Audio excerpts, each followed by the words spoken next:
저 연무대 아시죠? 군인 훈련소, 육군 훈련소를 방문하고 있던 한 엄마가요 하는 말이, 원 세상에 수많은 훈련병들 가운데 손발 맞는 놈이 우리 아들 하나밖에 없네 그러더랍니다.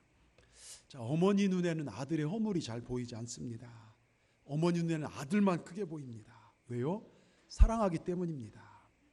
저희가 어렸을 때 체하거나 열나고 하면요, 저희 어머니나 할머니가 이 손은 약손이다 하면서 머리에 손을 얹기도 하시고 배를 막 비벼주시기도 하면, 근데 신기하게도요 어떨 때는 열이 탁 떨어지고 체한 것도 다 풀리는 등 그 어머니 할머니의 따뜻한 손길을 통해 고침을 받는 일이 종종 일어났습니다. 여러분, 어머니가 손으로 할머니가 손으로 어루만진다는 것은 그 어머니가 나와 함께 하시고 그 사랑이 나와 같이 한다는 것을 그 의미하는 것입니다. 그 어머니의 위로 보호하는 손길 함께 하는 걸 느낄 때 아이가 마음의 평화를 얻고 위로를 받으며 병으로부터 고침을 받는다. 이게 의학적으로도 어느 정도 증명이 됐대요.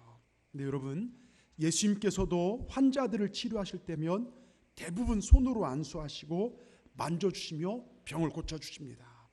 특별히 마태복음에는 병자를 고치는 10가지 기사가 나와요. 저도 병원에 가서 신방을 하면 환자의 손을 붙들고 기도할 때가 있고, 머리에 안수하며 기도할 때도 있고, 어떨 때는 아픈 환자의 상처에 손을 얹고 기도를 하는 중에 치유의 효과와 병이 치유되고 잘 회복되는 것을 경험할 때가 있습니다.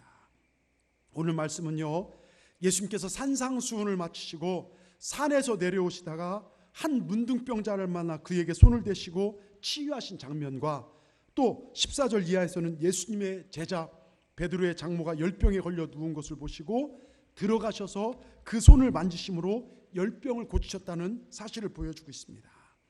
우리는 이 성경을 통해서 예수님께서 병자들을 치유하실 때 한 명 한 명에게 안수하시며 치유하신 것을 볼 수 있습니다. 바로 주님께서 사랑으로 그들의 손을 잡아주신 것입니다. 여러분, 누가 이 손을 잡아줄 것인가? 오늘 예수님께서 여러분의 손을 잡아주실 줄 믿습니다. 오늘 여기 왜 왔습니까? 우린 예수님 만나러 왔어요. 우리 목사님 설교가 어떤지, 이 교회가 어떤지 이게 아니라 이곳은 예수님이 계시는 곳입니다. 우린 예수님 만나러 왔고 주님의 말씀 듣고 회복되고 자녀됨을 회복하기 위해서 왔습니다. 오늘 예배하는 우리 손을 주님께서 잡아주신 것을 믿으시길 바랍니다. 지금 우린 대강절기를 보내고 있습니다. 이 대강절기는 주님 오심을 기다리는 절기입니다. 오늘 본문에는 주님께서 왜 이 땅에 오셨는지 분명하게 우리에게 말씀하는 것 중에 하나가 17절, 우리의 연약함을 담당하시고 우리의 병을 고쳐주시기 위해서 오셨다고 합니다. 주님, 우리의 연약함과 우리의 질병을 담당하시고 우리의 억눌림을, 마귀의 짓눌림을 물리치시고 우리에게 자유함을 주시기 위해서 우리에게 오셨고, 우리에게 오늘도 이 말씀을 통해 손을 뻗고 있음을 여러분 믿으시길 바랍니다. 오늘 마음 문을 여시고 여러분 주님께 여러분의 손을 들어서 그 주님 손 붙잡는 귀한 예배 시간 되시고, 그래 돌아가실 때 하나님의 은혜가 충만한 그런 여러분의 삶이 되기를 주의 이름으로 축원합니다. 오늘 말씀을 통해서 몇 가지 영적 교훈을 얻고자 합니다. 첫째, 절망과 좌절의 순간 붙잡으실 손이 있으십니까? 여러분, 예수님 당시에는요, 이 문둥병, 지금 이제 납병이라고 표현하는데요, 불치병이었습니다. 물론 지금도 이 병은요 완치가 불가능한 병입니다. 치유가 불가능한 유전적인 병이었기 때문에 저주받은 병으로 여겨졌습니다. 여러분, 이 납병 환자는요 일반인들과 격리되었기 때문에 가족과 함께 살던 고향을 떠나 검은 옷, 그 당시 납병 환자들은 검은 옷 입고 다리밑이나 산 골짜기 굴 속에 들어가서 같은 납병 문둥병자들끼리 모여 살아야만 했습니다. 즉 살았으나 죽은 자들 같이 살았던 소외받은 사람들이 이들이었습니다. 근데 레위기 13장을 보면요, 이 납병 환자들, 문둥병자들은 건강한 사람이 그들 가까이 오지 못하도록 그렇게 해야 돼요. 만일 건강한 사람이 이만큼 가까이 오면 손으로 입을 가리고요, 나는 부정합니다, 나는 부정합니다 말을 해서요 돌을 던질 만큼 그 거리까지 유지를 해야 돼요. 아무리 가족이고 자식이라 할지라도 가까이 할 수 없으며, 더구나 그들에게 손을 댄다는 것은요 유대인들에게는 절대 금지였어요. 이건 부정한 병이기 때문에요. 근데 오늘 어떻습니까? 그럼에도 불구하고 예수님은 그 납병 환자에게 다가오셔서 그에게 3절에 손을 얹으셨어요. 이건 율법이 어긋날 뿐만 아니라요, 유대인들이 신약 성경 읽다가 제일 놀라는 부분이 이분이에요. 아니, 저가 누구기에 말씀 꺼져오면서 저 납병 환자를 만져? 여러분, 저주받은 병, 그 누구도 가까이 않는 외로움과 절망과 좌절 가운데 있는 그 사람에게 예수님은 손을 얹으셨고 그 병을 고쳐주셨습니다. 여러분, 우리 주님이 그런 분이십니다. 여러분, 세상에서 여러분을 뭐라고 평가할지 몰라요. 여러분, 실패할 수도 있고 넘어질 수도 있고 아플 수도 있고 괴로울 수도 있어요.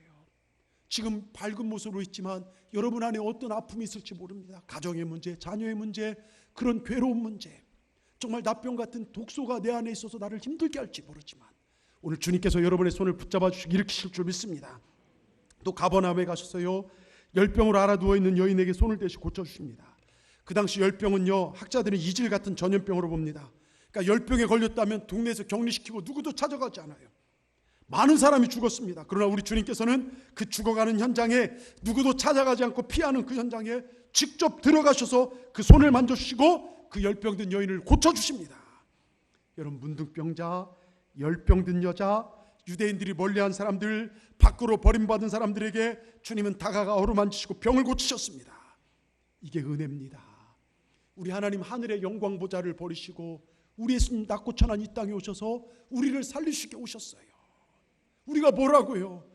우리나 구원받을 만한 아무 자격과 조건이 없지만 우리를 사랑하셨어요. 여러분, 이게 은혜인 줄 믿습니다. 정말 세상은 힘있고 지혜있고 돈 있는 자들에게 사람들이 따라붙고 그들을 붙잡으려 합니다. 오히려 힘없고 고통당한 자들을 멀리합니다. 그러나 우리 주님은 그러지 않아요.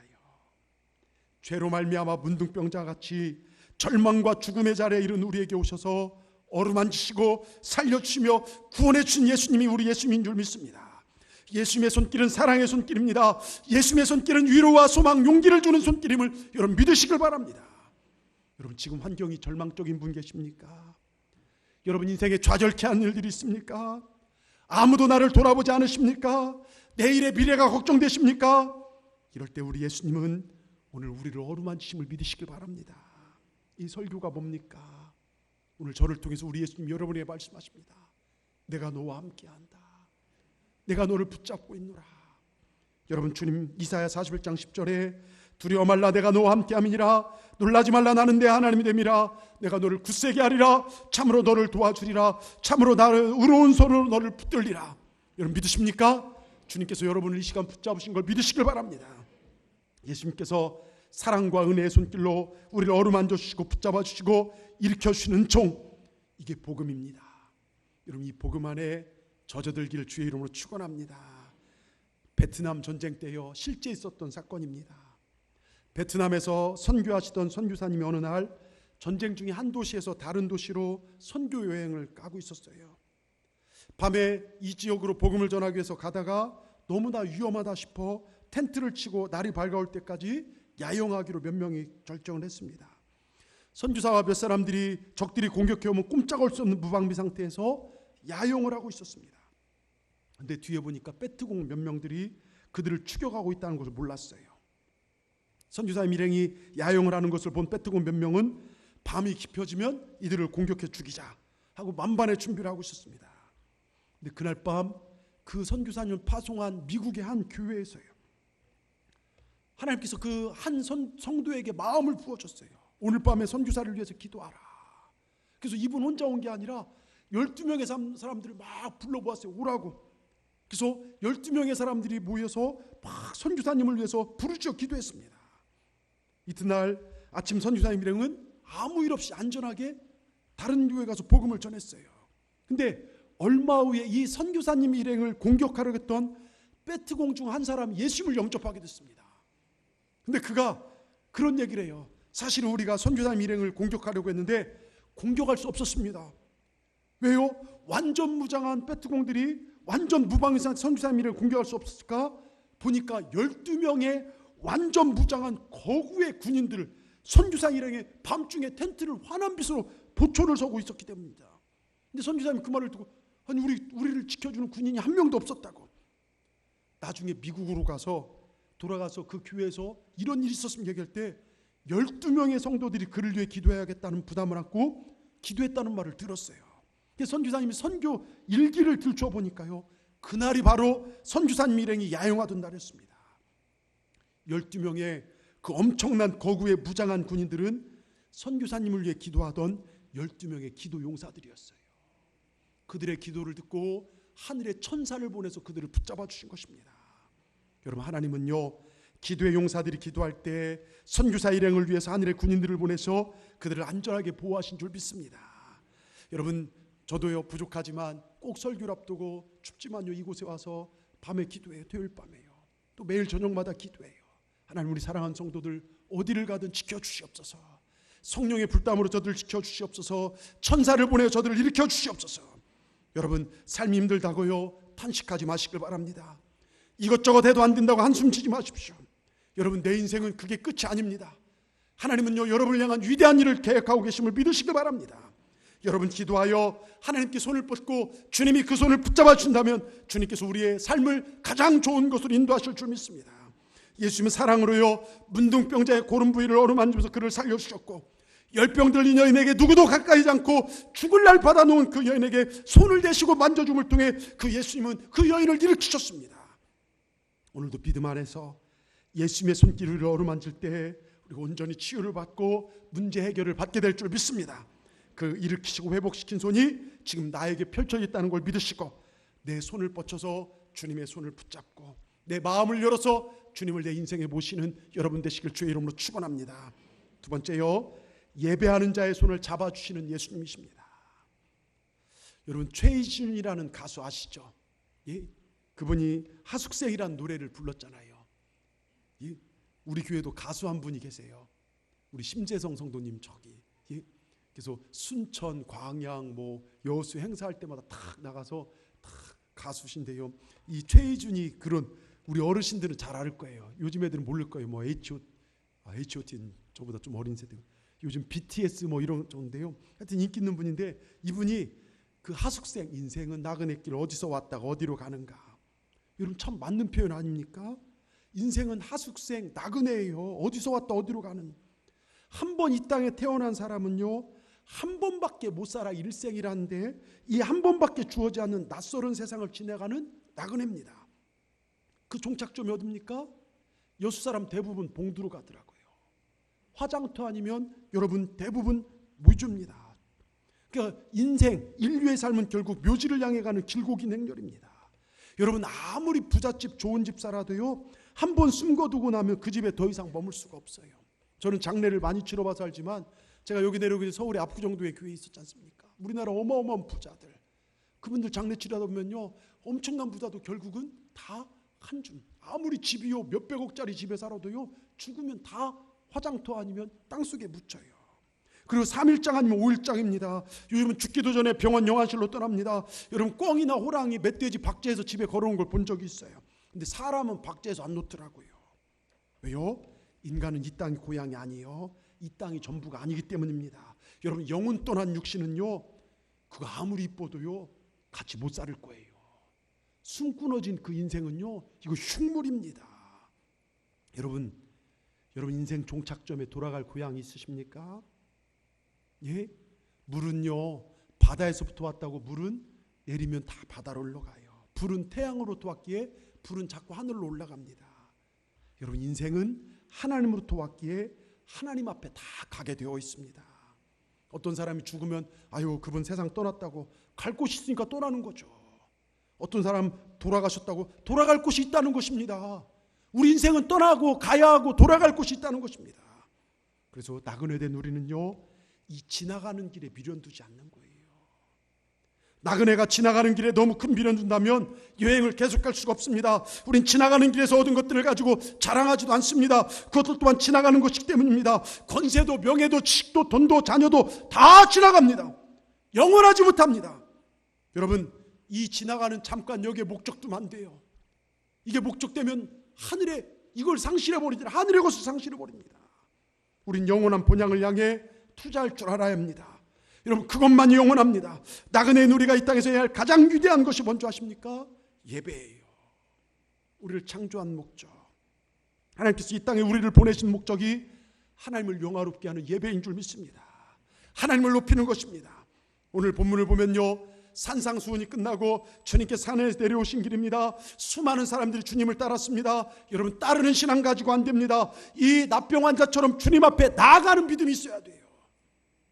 많은 사람이 따랐지만 이 사람은 주님 앞에 나갔습니다. 이 문둥병자의 믿음을 보십시오.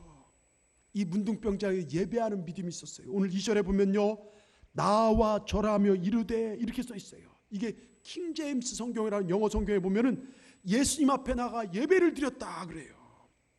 여러분, 문둥병이라는 나병이라는 이 불치병을 치유한 시작은 주님께 나와 예배할 때예요. 여러분, 하나님께서 오늘도 신령과 진정으로 예배하는 사람을 찾으십니다. 그리고 그들에게 손을 대시고 어루만지시며 고쳐주신 것입니다. 그래서 예배가 생명입니다. 여러분, 예배의 성공자가 인생의 성공자인 줄 믿습니다. 예배에 승리하신 여러분 되시길 주의 이름으로 축원합니다. 오늘 우리가 이 성전에 왜 나왔습니까? 우리 예수님 만나러 나왔습니다. 치유받고 고침받으러 나왔습니다. 이 예수님 오늘 우리를 만나 주기 위하여 이곳에 계십니다. 여러분, 내 신앙생활에 가장 소중하고 우선되는 일은 하나님께 예배하는 일입니다. 하나님 앞에 서는 그날까지, 내 호흡이 끝나는 그날까지 절대 타협하거나 양보할 수 없는 일이 하나님을 예배하는 일입니다. 여러분, 내 삶에서 절대 실패하지 말아야 할 일이 예배하는 일입니다. 여러분, 믿음이 새로워지기를 원하십니까? 여러분, 믿음이 향상되기를 원하십니까? 그럼 예배의 질을 높이면 돼요. 예배 횟수를 높이면 됩니다. 모든 예배에 참석하면 됩니다. 주일 예배뿐만 아니라 수요 예배, 새벽 예배, 금요 예배, 새벽, 가족 예배, 여러분 열심으로 예배를 드려보시기 바랍니다. 예배가 돼갈수록 내 믿음은 달라질 수밖에 없습니다. 그런데 예배의 질이 떨어졌다는 얘기는요, 내 영혼이 병들고 있다는 거예요. 예배 횟수가 줄어들고 있다는 사실은 우리 영혼이 시들어가고 있다는 것입니다. 예배의 능력을 잃어버렸다는 것은 하늘의 축복의 문이 닫혀지고 있다는 것입니다. 하나님과 나 사이에 친밀한 관계가 깨져가고 있다는 것입니다. 집에서 혼자 큐티하고 TV 보고 예배하고 그 예배가 아닙니다. 내 감정입니다. 나 혼자 친밀한 느낌입니다. 여러분, 거룩한 성전에 올라와서 주님을 예배하시길 바랍니다. 주일은요, 분리되는 날이에요. 월요일부터 토요일까지 모든 사람 비슷비슷하게 다니지만 주일날 되면요, 세상에 남겨지고 놀러간 사람과 하나님의 성전으로 예배하기 위해서 올라간 사람이 나눠지는 날입니다. 마지막 심판의 때 지옥 갈 사람과 천국 갈 사람이 나눠지는 게 연습되는 날이 이 주일인 줄 믿습니다. 여러분, 주일 성수 잘하시길 주의 이름으로 축원합니다. 이 마태복음 8장에는요 놀라운 신비가 있습니다. 요즘 한국교회에 울려 퍼지는 메시지 중에 하나가 다시 복음으로라는 거예요. 복음이 아닌 것들이 너무나 많아요. 우리는요, 오직 복음으로 성령으로 가야 될 줄 믿습니다. 여러분, 이 문둥병자는 순수하게 엎드려 예배했습니다. 이 순수함이 우리에게 필요합니다. 내 병을 고칠 분은 예수님밖에 없다. 그 예수님을 경배했습니다. 여러분, 마태복음 8장에 보면요, 주님께서 이 땅에 오신 목적, 우리의 연약함을 담당하게 오셨다고 이야기하면서 주님을 따르는 자들의 모습을 성경에 기록하고 있습니다. 제가 언젠가도 말씀드렸지만요, 여러분 잘 들어보십시오. 이 따른다란 단어에 동그라미를 치신 분도 있을 거예요. 한번 또 보시길 바랍니다.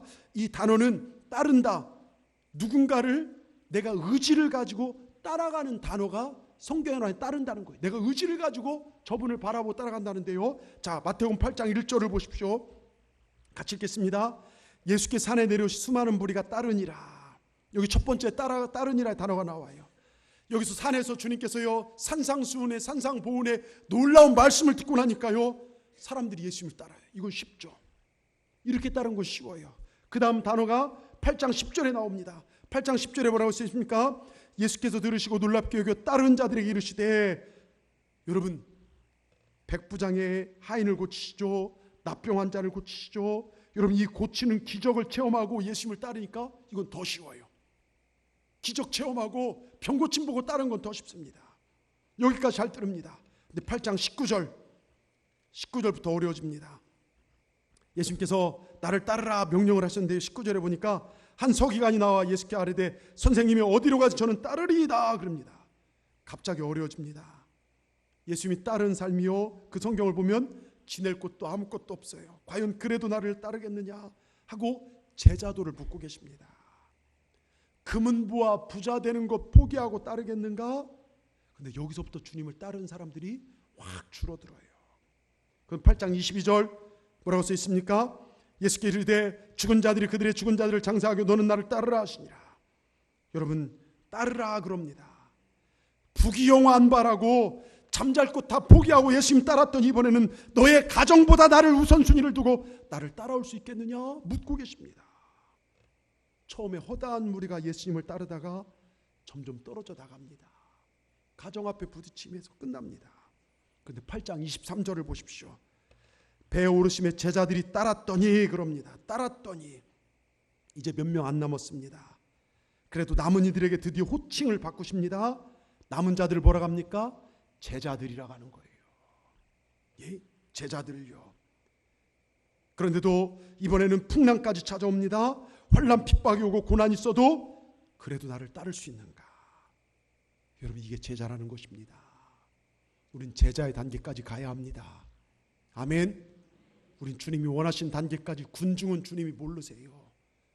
우린 주님이 원하신 단계까지 가는 우리가 되기를 주의 이름으로 축원합니다. 그러면서 예수님을 따른 것이 무엇인가를 보여준 한 인물을 등장시키는데 그게 누굽니까? 마태복음 9장 9절. 예? 마태복음 9장 9절을 보십시오. 예수께서 그걸 떠나 지나가시다가 마태라는 사람이 세관에 앉은 거 보시고 이르시되 나를 따르라 하시니 일어나 따르니라. 참 본인 마태, 이 마태가요 참 은큼합니다. 사람이요. 예? 자기에 대한 설명 하나도 안 하다가 이럴 때 자기를 탁 밀어넣어요. 제자들로 해놓고.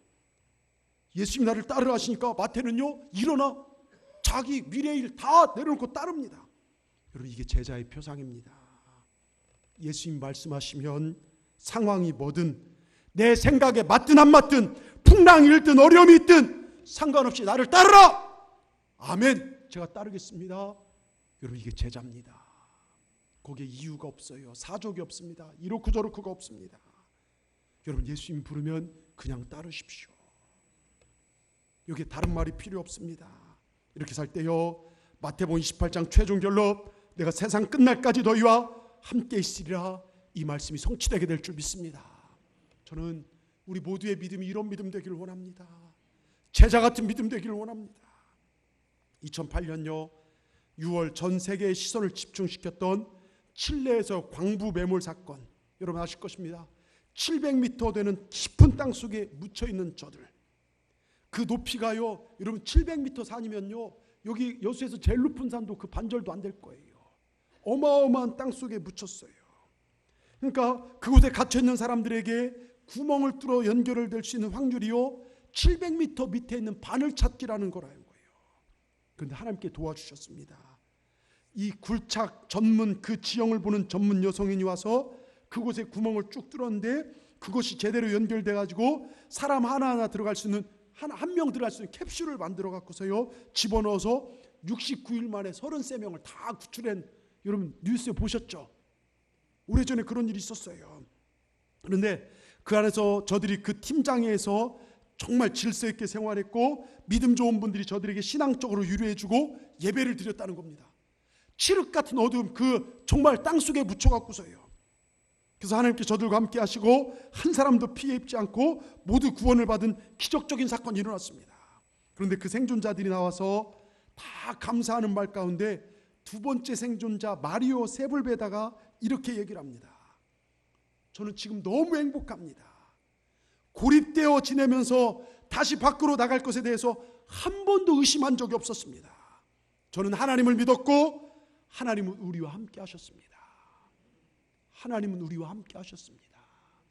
칠흑 같은 어둠이고 땅속이고 무덤 같은 삶이지만 하나님 그곳에도 우리와 함께 하십니다.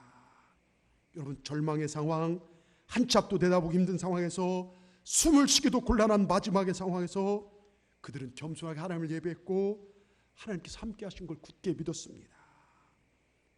그들 모두 살아났습니다. 여러분, 예배자는 언제나 하나님이 함께 하심을 믿으시길 바랍니다. 오늘 눈에 보이지 않지만 성령님이 이곳에 충만히 역사하십니다. 하나님이 나와 함께 하심을 믿으시길 바랍니다. 하나님이 나와 내 삶 속에서 위대한 일을 행하실 걸 기억하시길 바랍니다. 오늘 문득병자는 겸손하게 주님 앞에 나와 절하고 예배했습니다. 주님을 예배하러 나온 여러분에게 정확한 타이밍에 정확하게 신비하게 역사하시는 하나님의 능력이 겸손하게 믿음으로 예배하는 여러분 삶 가운데 있게 될 줄 믿습니다. 위대한 일을 행하실 그 위대하신 하나님을 찬양하십시다. 여러분, 날마다 믿음으로 승리하는 우리 동산의 모든 분들 되시기를 주의 이름으로 축원합니다. 끝으로 주님께서 내 손을 붙잡으면 어떤 가정도 어떤 사람도 회복되고 살아난다는 것입니다. 한 사형장에서요 사형수를 위해서 늘 자비로운 기도를 해주던 목사님이 새파랗게 질려서 막 사형장을 막 뛰쳐나왔습니다. 한 간수가 목사님 왜 그러십니까 물었더니 이번 사형 집행은 전기 충격에 의해서 사람이 이제 죽는 것인데, 목사님이 사형수에게 마지막 소원이 무엇이냐고 물었더니 사형수가 그러더랍니다. 목사님, 제가 죽기까지 너무 두려우니까 제 숨이 끊어질 때까지 제 손을 꼭 잡고 기도해 주세요. 여러분, 아무리 자비로운 목사님이라도요, 사형수의 손을 잡고 전기에 감전돼서 함께 죽을 수는 없죠. 그런데 죽음의 자리에도, 고난의 자리에도, 실패의 자리에도 영원히 함께 하신 분이 계십니다. 우리 예수님이십니다. 여러분, 세상은요 언젠가 버리고 떠날 때가 많더라고요. 저희 아내가 저랑 사랑이 깊을 때, 여보, 나 죽으면 당신 같이 죽을 거지? 예, 그래서 제가 그렇다고. 그래서 당신은 나 죽으면 좀 이따 바로 우리 같이 갈 거지? 그랬더니 애들은 누가 키우냐 이겁니다. 그제 어떤 분이 이게 카톡으로 뭘 하나 보냈는데, 우리 아내 그 차 뒤에 있는 글구더라고요. 사고 나면 남편보다 저부터 구해주세요. 남편은 됐고 저를 구해주세요. 그러면서 밑에 딴 놈하고도 한번 살아보게요, 이렇게 써놨더라고요. 여러분 보세요. 믿은 사람도 얼마든지 나를 배신할 수 있고 떠날 수 있어요. 그런데 우리 주님은 우리를, 내가 배신하지 않는 이상 우리 주님은 나를 절대로 떠나지 않습니다. 예수님 그렇게 우리 손을 잡아주시려 우리에게 오셨습니다. 오늘 문둥병자가요, 주님께 찾아와 구할 때 그는 그 누구도 고칠 수 없는 질병을 고침받게 됩니다. 기적을 경험하게 됩니다. 이제는 강제로 떨어져 있었던 가족, 보고 싶어도 볼 수 없었던 가족을 다시 만날 수 있습니다. 동굴과 같은 곳에 지내도 되지 않습니다. 사람들을 눈피해 살아도 되지 않습니다. 무엇 먹을 거, 정말 입을 것 때문에 고민할 필요가 없습니다. 이제는 자유를 얻었습니다. 큰 위로를 받았습니다. 바로 예수님의 능력을 믿었기 때문입니다.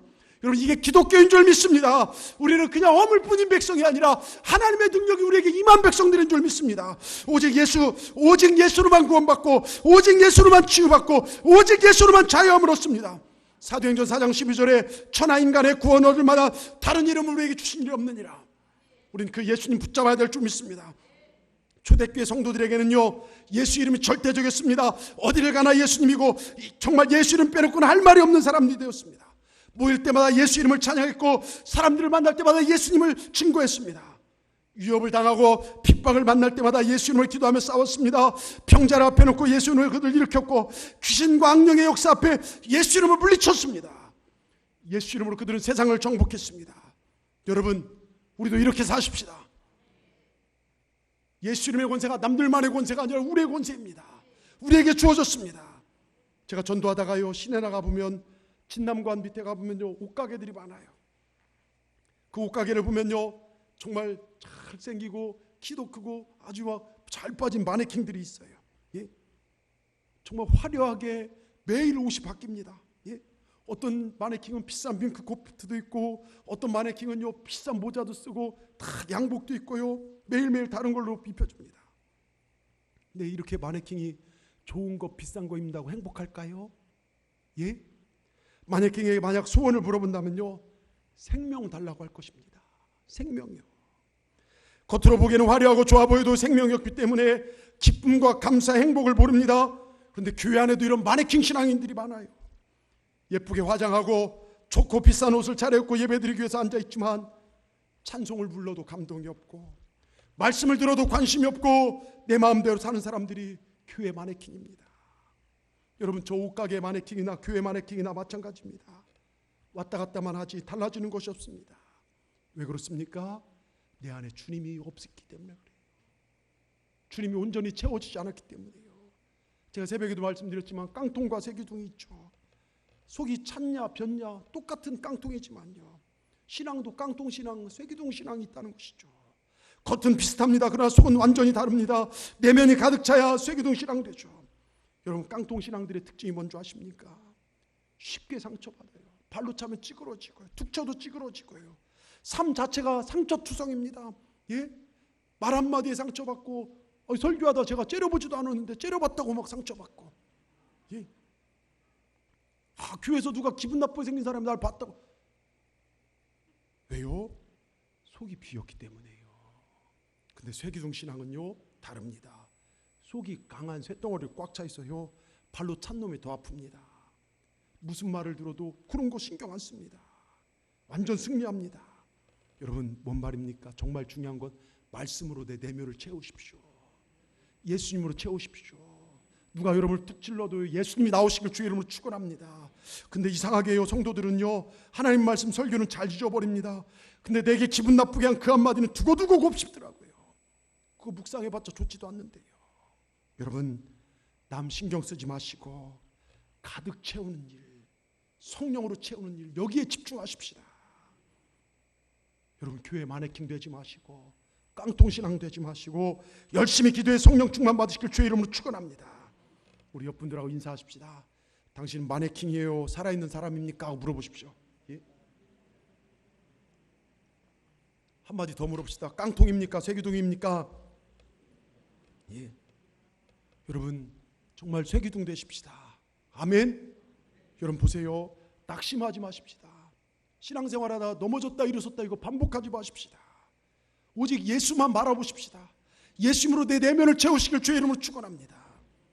여러분, 우리 신앙생활을 무기력하게 하는 첫 번째 순위가 바로 이 낙심이고 이 영적 침체, 우울, 불안, 예? 여러 가지로 불리는데요, 구약의 유명한 3대 인물도 여기에 빠졌잖아요. 모세도 그렇고 엘리야도 그렇고요, 요나도 죽기를 간구합니다. 낙심을 체험한 것이죠. 낙심은요, 누구든 예외가 없어요. 그래서 자꾸 예배에 집중하고 하나님께 집중해야 돼요. 이 해결책이 뭔지 아십니까? 주님만 바라보는 거예요. 시선을 주님께 두는 것입니다. 열왕기상 18장에 엘리야가요 850대 1로요 하늘에서 불을 내리는 그 싸움을 해서 850명의 저 이방 선자를 다 붙들립니다. 그런데 19장 들어가자마자 낙심을 합니다. 이세벨이요, 하루가 가기 전에 내가 이 엘리야를 죽여버리겠다 선포를 합니다. 그러니까 19장 3절을 보십시오.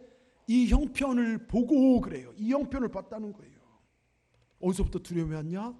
그걸 보고 들었기 때문에요. 자기를 죽인다는 얘기를 승승장구하고 이제 좋은 일만 있을 줄 알았더니 자기를 죽인다는 얘기를 보고 거기서 도망치고 로뎀 나무 밑에서 차라리 나를 죽여달라고 낙심에 빠집니다. 여러분, 낙심, 두려움이 어디서 오는 줄 아십니까? 시선에서 와요. 무엇을 보고 듣느냐에 틀려집니다.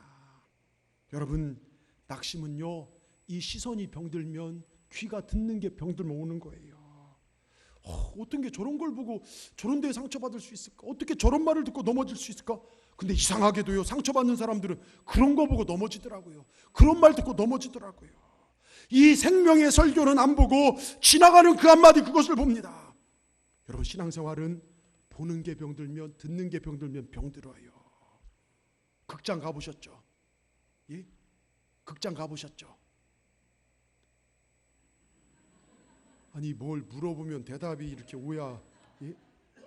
저는 땀을 뻘뻘 흘리면서 생멸고로 설교를 하는데요, 극장 가면 극장이 환합니까? 어둡습니까? 어두운 이유가 뭡니까? 집중하라고요. 거기에 몰입되잖아요. 주변이 어둡습니다. 집중하고 거기에 몰입이 가능합니다. 근데 집에서 영화 보려면요, 집중이 잘 됩니까? 뭐 좀 보려고 하면 아내가 가서 마늘 좀 빵꾸라고 그러고 빨래 넣으려고 그러면요, 다 산만해져서 싹 집중이 안 돼요. 몰입도 안 돼요. 근데요, 집중하고 몰입하면 역사가 나타나요. 여러분, 사랑하면요, 다른 게 안 보이잖아요. 그 사람만 보이잖아요. 사랑하면요, 그 사람과 연결된 모든 것도 좋아 보이지 않습니까? 예? 여러분, 하나님께 때로 우리에게 고난을 주시고 어둠을 주신 이유가 뭔지 아십니까? 주변을 어둡게 만들고 주님만 보라는 거예요. 주님만 보라는 거예요. 네 인생 가운데 펼쳐진 그 손을 붙잡으라는 것입니다. 제가 문자로도 여러분에게 보내드렸지만요, 경찰 훈련, 경찰견 훈련소, 이제 이런 이야기 있어요. 몇 주 동안 열심히 개들이, 전국에서 온 정말 멋진 개들이 훈련을 받았어요. 그리고 이 훈련 후 개들이 이제 졸업식을 합니다. 졸업을 하면 경찰서로 아니면 전방으로 이렇게 가는데, 일렬로 쫙 서 있는 졸업생들 개 앞에 마지막 테스트가 있습니다. 고기가 하나 딱 던져집니다. 배가 쫄쫄 굶은 개들한테 고기가 딱 던져지면요, 어떤 개가 졸업하고 졸업 못하냐? 고기 쳐다보고 달려들면 졸업 못해요. 근데 끝까지 조련사가 먹지 마. 조련사만 보면요, 그 개는 졸업합니다. 어디다 시선을 두느냐? 아니 시선을 고정하느냐? 이게 명견과 똥개의 차이라는 거예요. 상황 자꾸 쳐다보면 뭐 됩니까? 그 좋은 말은 여러분, 나쁜 말은 저만한 똥개 되는 거죠. 예? 안 되는 거 자꾸 쳐다보면 뭐 됩니까? 똥개 되는 거예요. 변견이요? 예. 여러분, 우린 상황이 아니라 문제가 아니라 주님을 쳐다보시길 주의 이름으로 축원합니다. 그 사람 쳐다보지 마시길 바랍니다. 그 말 한마디 묵상하지 마시길 바랍니다. 오늘 나와 함께 하신 주님을 바라보시길 바랍니다. 우리 주님 내 연약함을 치유하시기 위해서 오셨습니다. 주님이 나를 사랑하신다. 주님만 바라보시길 바랍니다. 우리 옆분 보고 살짝 물어보세요. 당신은 명견입니까? 똥개입니까? 물어보십시오. 예?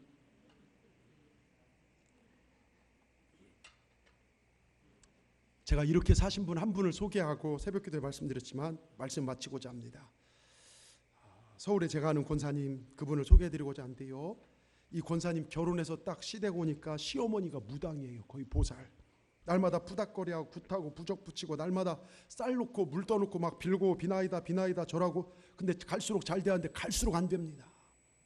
식구들 다 병들고요, 남편 사업하다 그냥 쫄딱 망해서요, 다 거지 되고, 아이는 큰애가 병에 걸렸는데 준영인데요, 이 폐동맥 고혈압으로 어려움 당했는데요, 완치되려고 딱 그러니까 백혈병이 찾아왔어요. 이상하게 문제는 한꺼번에요, 겹쳐서 와요. 막 좌절하고 낭망시키기 위해서요. 사단이 그렇게 합니다. 예? 하나도 되는 것이 없는데요, 막내 아들이 한영외고를 다녔어요. 공부를 잘했어요. 근데 그 한영외교회 제가 아는 권사님이 선생님이신데요, 이분은 총력전도 때나 전도 때 되면 그 반 애들을 다 전도해요. 다 데려와요, 교회로요.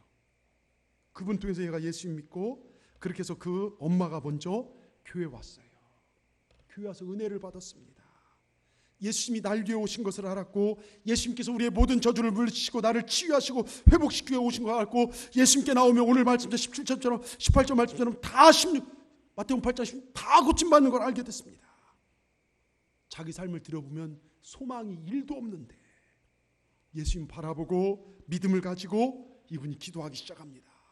그 대표적인 게 4가지였어요. 먼저는 인내하고 기다리면 반드시 축복이 온다. 이걸 믿은 것입니다. 인내하고 기다리면 반드시 축복이 온다.